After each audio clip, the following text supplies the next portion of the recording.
اللهم صل على محمد وعلى محمد. السلام عليكم متابعيني، يا رب إن شاء الله الكل بخير. طبعا حبيت اليوم أشارككم عشان هذا اليوم راح نسوي لحم بعجين، وحبيت أشارككم وأتمنى لكم متعة المشاهدة. طبعا هنا عندي قليل من الفلفل قطعته بهذا الشكل، وقليل من الطماطة والبصل. راح نخلطهم محضرة الطعام، وثوم، وقليل من الكرفس.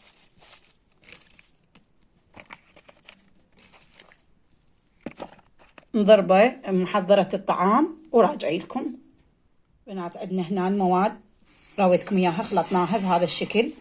هاي النعومة ضفنا عليها قليل من الفلفل الحار، وهاي عندنا اللحم،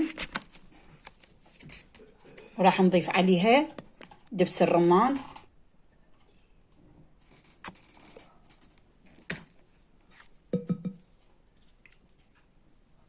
وعندنا هاي الكمية من المعجون،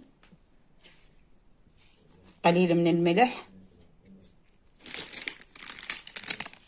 قليل من البهارات. ايش عندكن بهارات بنات ضيفن للنكهة، قليل من الزيت،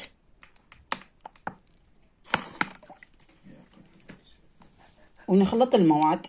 بسم الله الرحمن الرحيم. بنات وهذا شكل المواد بعد ما خلطناه، ضفنا له الاضافات اللي قدامكم. وعندنا هنا العجين، انا منزلت لكم طريقه طبعا العجين، كم مره منزلته طريقته بالقناه. عملت العجينه بهذا الشكل، واليوم ما راح نخبزها بالفرن، عندي هذا التنور الكهربائي طبعا خاص هو للمعجنات. جربت طريقته يطلع روعة. خليناها بالتنور الكهربائي، وهاي راح نضيف المواد عليها بهذا الشكل.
بنات وهذا شكلها بالتنور الكهربائي. شوفن حبيباتي يطلع احسن شويها من الفرن، تطلع لينه وترفه شكلها.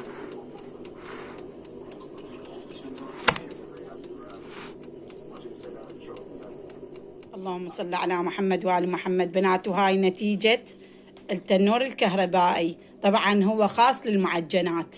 شوفن بنات، وهذا طبق السلطة، وهاي نتيجة. شوفن بنات، شوفن القفة مالت الخبز وشلون تلف. شوفن بنات، وما اقول لكم على الطعم والريحة حبيباتي، وسهمكم العافية. وان شاء الله التقيكم في فيديو جديد، مع الف سلامة. ولا تنسونا بدعم القناة واللايك والاشتراك.